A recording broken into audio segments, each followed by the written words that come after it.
Madame, Monsieur, bonjour et bienvenue à vous. À l'occasion de la célébration du 67e anniversaire du déclenchement de la glorieuse révolution du 1er novembre 1954, le président de la République, Abdelmejid Tebboune, chef suprême des forces armées, ministre de la Défense nationale, a présidé hier soir au Cercle national de l'armée de Bnin Souss une réception en l'honneur de hauts cadres de l'armée nationale en activité et à la retraite de hauts responsables de l'État. Le président de la République a été accueilli à l'entrée du Cercle national de l'armée par le général de corps d'armée, Saïd Chara, chef d'état-major de l'armée nationale populaire. On prit part à cette cérémonie qui s'inscrit dans les grandes traditions de l'armée nationale populaire visant à valoriser les dates phares de notre glorieuse histoire et en hommage à nos vaillants martyrs, le président du Conseil de la Nation, le président de l'Assemblée populaire nationale, le Premier ministre, ministre des Finances et les membres du gouvernement, ainsi que le général d'armée Ben Ali, commandant de la garde républicaine, le secrétaire général du ministère de la Défense nationale, les commandants de force, le commandant de la gendarmerie nationale, le commandant de la première région militaire, les chefs de département, les directeurs et les chefs de service centraux du ministère de la Défense nationale et de l'état-major de l'armée nationale populaire aux côtés des cadres de l'État, des personnalités nationales et des moudjahidines.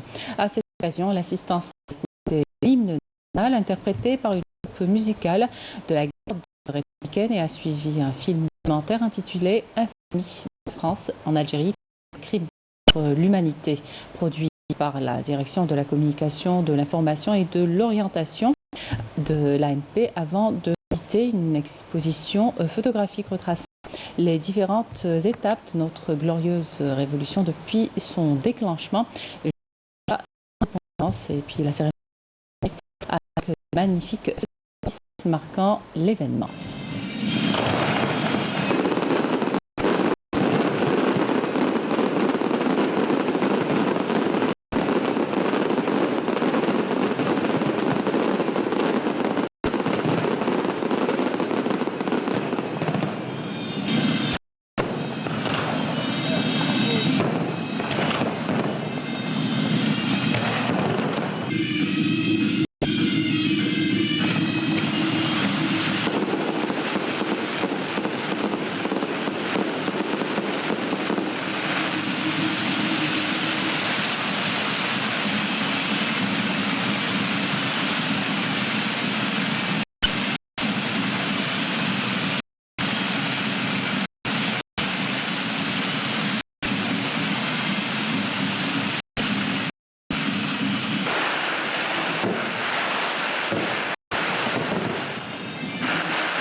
Au regard des pratiques à caractère hostile du royaume marocain à l'égard de l'Algérie, des pratiques qui portent atteinte à l'unité nationale et après consultation du Premier ministre, ministre des Finances, du ministre des Affaires étrangères et de la communauté nationale à l'étranger, du ministre de l'Énergie et des Mines, le président de la République a donné des instructions à la société nationale Sonatrach à l'effet de cesser toute relation commerciale avec l'Office marocain de l'électricité et de l'eau potable et de ne pas renouveler le dit contrat. Malika Blel.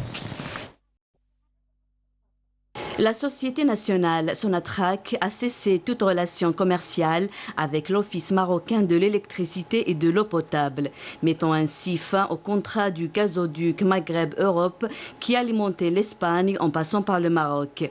Une décision ordonnée par le président de la République, Abdelmejid Tebboune, au regard des pratiques à caractère hostile du royaume marocain à l'égard de l'Algérie. Des pratiques qui portent atteinte à l'unité nationale. Mise en exploitation en 19 1996, le gazoduc Maghreb-Europe acheminait du gaz algérien à partir de Hassermel vers l'Espagne sur 1400 km en traversant le territoire marocain. Désormais, l'approvisionnement de l'Espagne en gaz naturel se fera exclusivement via le gazoduc Medgaz et à bord de méthaniers en cas d'imprévu. L'arrêt de l'exploitation du gazoduc Maghreb-Europe, qui acheminait autour de 10 milliards de mètres cubes par an de gaz produit à Hassermel vers l'Espagne, n'aura pas d'incidence sur les volumes destinés à la péninsule ibérique grâce à l'augmentation des capacités de production du Medgaz reliant Benissaf à Almeria en Espagne, qui passeront de 8 à 10,5 milliards de mètres cubes par an avant la fin de l'année. La décision annoncée par le président de la République a été transmise aux partenaires ibériques qui se sont montrés rassurés par les garanties fournies par l'État algérien. Le gazoduc Medgaz permettra à l'Algérie de s'acquitter largement de ses engagements, comme l'ont assuré bon nombre d'experts, expliquant que l'augmentation des capacités de ce gazoduc, combinée au recours aux capacités importantes de l'Algérie en matière de gaz naturel liquéfié, lui permettent de renoncer au gazoduc Maghreb-Europe, offrant ainsi aux partenaires européens un choix commercial plus sûr et moins coûteux. L'Algérie est même prête à discuter avec les responsables espagnols des conditions de livraison gazière supplémentaires. À l'occasion du 1er novembre, une conférence historique a été organisée par l'Institut national d'études de stratégie globale au siège du journal El Moudjahed, animée par l'écrivain Rachid Khattab, qui a mis en exergue le rôle des Algériens d'origine étrangère ou même des Européens, entre autres dans la guerre de libération nationale. Couverture Yasmine Saudi. Nombreux sont les Algériens d'origines étrangères à avoir pris part à la guerre de libération nationale. Ils ont sacrifié leur vie pour l'amour de l'Algérie. Leur rôle et leurs actions ont été au centre des débats lors de cette conférence historique organisée à l'occasion du 1er novembre. L'écrivain Rachid Khattab a rendu hommage à travers ses recherches aux hommes et aux femmes qui ont soutenu le combat pour la libération de l'Algérie. Certains ont payé de leur vie, des années de prison par exemple. J'en ai pas parlé tellement, mais des gens étaient emprisonnés, torturés. On a parlé de Odin souvent, mais par Yveton qui a été guillotiné, Félix Colosi et beaucoup d'autres. Les gens qui étaient internés à Lodi ou la Barberousse ou la Argel ou ça. Une participation active par les armes, les écrits journalistiques ou encore leur appartenance à certains organismes. Ce sont des centaines de personnes d'origine étrangère à avoir épousé la cause algérienne et milité pour l'indépendance du pays. Au niveau de la Fédération de France, la Fédération FLN de France, il y a eu des Européens qui ont aidé, notamment pour l'hébergement, les déplacements et parfois même ce qu'on appelle les porteurs de valises. Lors de la conférence, l'écrivain est revenu en particulier sur le rôle de Pierre et Claudine Chollet, ainsi que France Fanon et leur contribution significative à la lutte de libération nationale. Ce 1er novembre a également été marqué par le lancement d'une vaste opération de distribution de logements. Exemple ce matin à Sétif et à Amsterdam. Nesrine Ben Sadi. À Sétif, la célébration du déclenchement de la glorieuse guerre de libération nationale a été marquée par la distribution d'un quota de près de 5000 logements, tous types confondus, répartis sur les communes de Boutaleb, Bir Haddad, Bir El-Harch, Mahdia, Ain Oulman, Guedjel, El Ulma et Ain Roua, en plus du raccordement d'autres communes au réseau d'alimentation en gaz naturel. Je félicite tous ceux qui ont bénéficié aujourd'hui d'un logement. Pour ma part, cela fait 12 ans que j'attends ce moment. Dieu merci, ce jour est enfin arrivé. Je suis très contente. Je viens de bénéficier d'un logement. Je souhaite la même chose à tous ceux qui attendent leur logement. Je remercie tous ceux qui ont contribué à la réalisation de cette opération. Même ambiance à Mostaganem où à la même occasion, 246 familles du site précaire Barraïs ont été relogées en plus de quelques 1400 logements, toutes formules confondues, ont été distribués dans une autre opération. Les appartements sont vraiment spacieux, il n'y a rien à dire. Je saisis cette occasion pour me recueillir à la mémoire de nos vaillants martyrs. Vive l'Algérie! Dans le cadre de cette opération, nous avons relogé plusieurs familles qui occupaient des habitations précaires dans des logements décents, en plus des aides pour la construction de logements ruraux. L'opération se poursuivra jusqu'à la fin de l'année. Des logements répondant aux normes de qualité et reflètent l'engagement de l'État à améliorer les conditions de vie des citoyens et à prendre en charge les préoccupations exprimées en la matière. Premier appareillage vers Marseille du navire Bedji Mokhtar 3 avec plus de 1000 passagers à son bord. Dernier navire acquis par Algérie Ferries, Bedji Mokhtar 3, a été inauguré officiellement jeudi dernier par le Premier ministre, ministre des Finances, Ayman Ben Abdelrahmani. Yasmine Saudi. Suspendu à cause de la pandémie pendant plus d'1 an et demi, le transport maritime des voyageurs reprend son cours. Hier, au port d'Alger, ce sont près de 1100 passagers qui ont embarqué à bord du navire flambant neuf Bedji Mokhtar 3 à destination de Marseille. Cela nous fait plaisir d'être à bord d'un bateau comme celui-ci. On espère qu'il restera tel quel. Même l'Algérie, je pars en France, je reste une semaine, non, je reste 15 jours. Je reviens. La police des frontières et la douane algérienne nous ont très bien accueillis. Ils m'ont facilité toutes les procédures, surtout que je suis un cas assez particulier. J'ai dû rester en Algérie plus d'1 an et demi en raison de la pandémie. Je suis très satisfaite. Malgré que j'ai oublié mes papiers, la douane s'en est occupée, ils m'ont refait le TPD, ils m'ont tout facilité. Alhamdoulilah. Vive l'Algérie!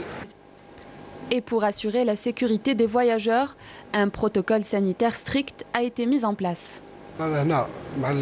Avant d'accéder au navire, les voyageurs doivent être munis de leur carte de vaccination ainsi que d'un test PCR négatif, plus le code QR du pass sanitaire.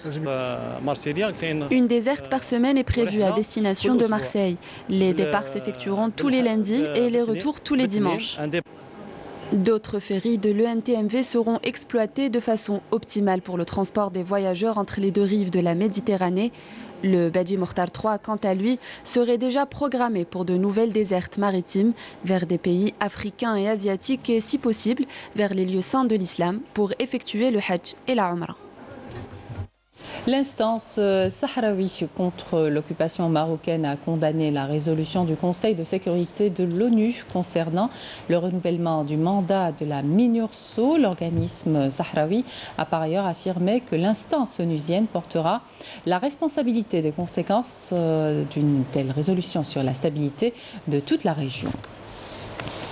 À l'occasion du 1er novembre, une course cycliste a été organisée à Blida par la Ligue des sports pour tous et la Ligue de cyclisme de la wilaya de Blida avec la collaboration de la direction de la jeunesse et des sports. Sabrina Khlifi. Au parking du stade Chaker à Blida, les cyclistes viennent s'inscrire depuis 7 h du matin pour participer au Grand Prix de cyclisme.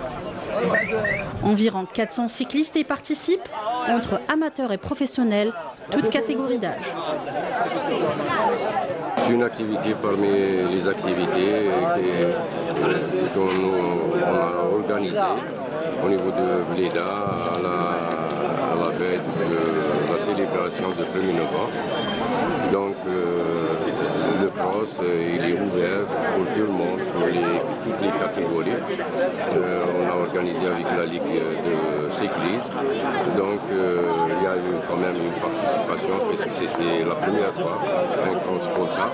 Donc quand même il y a une participation de toutes les catégories. Et en espérant l'année prochaine, Inch'Allah, on organise un grand cross à cet événement, Inch'Allah. Une course organisée à l'occasion du 67e anniversaire du déclenchement de la guerre de libération nationale.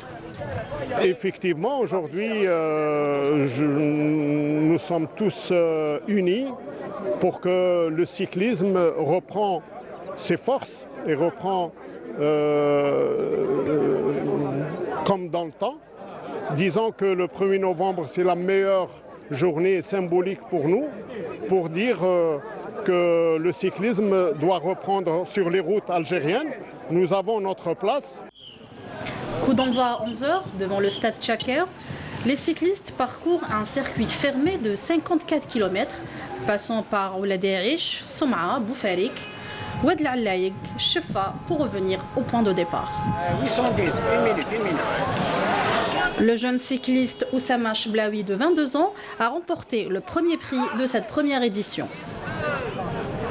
كان السباق كانت فيه شويه رياح باش نقدرنا نتحكموا في الكورس خاطر ما كانش طويل كانت على حوالي 60 كيلو خدمنا طرافاي ديكيب انا وصحابي وقدرنا نكونسونطريو على الكورس تاعنا ووفقنا ربي باش نكونسونطريو. سيد مدير الشباب والرياضه لولايه أبود.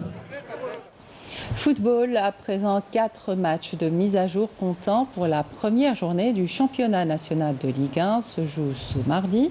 Le choc Mouloudia d'Alger, Shabab Belouizdad, l'Entente de Sétif, HB Chelroum Laïd, JS Saoura, RC Relizen, Olympique de Mdia, JS Kabylie, et vous pourrez suivre le match MCA CRB en direct sur Canal Algérie à partir de 15h. De la musique symphonique, du chant et aussi de la chorégraphie. C'était hier soir à l'Opéra d'Alger, Boualem Bessayeh, dans un grand spectacle intitulé Jazairuna Siham Knouch.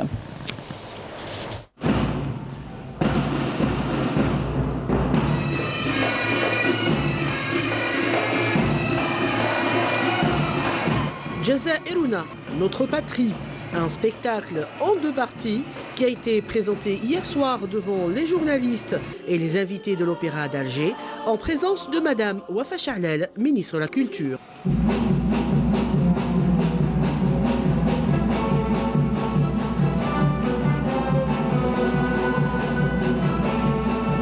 En première partie, l'orchestre symphonique et le chœur de l'opéra ont interprété en excellente symbiose avec l'orchestre de la garde républicaine des chants patriotiques célèbres.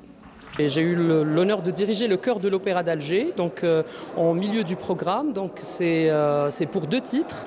L'un était en kabyle qui s'appelle Ethamourthiou, un chant kabyle berbère ancien sur lequel on a transposé un texte de Tal Bravah qui parle de la révolution et des moudjahidines, et aussi un second titre qui est un chant traditionnel ukrainien, Shedrik, qu'on a adapté en arabe avec un texte qui s'appelle El Shoria.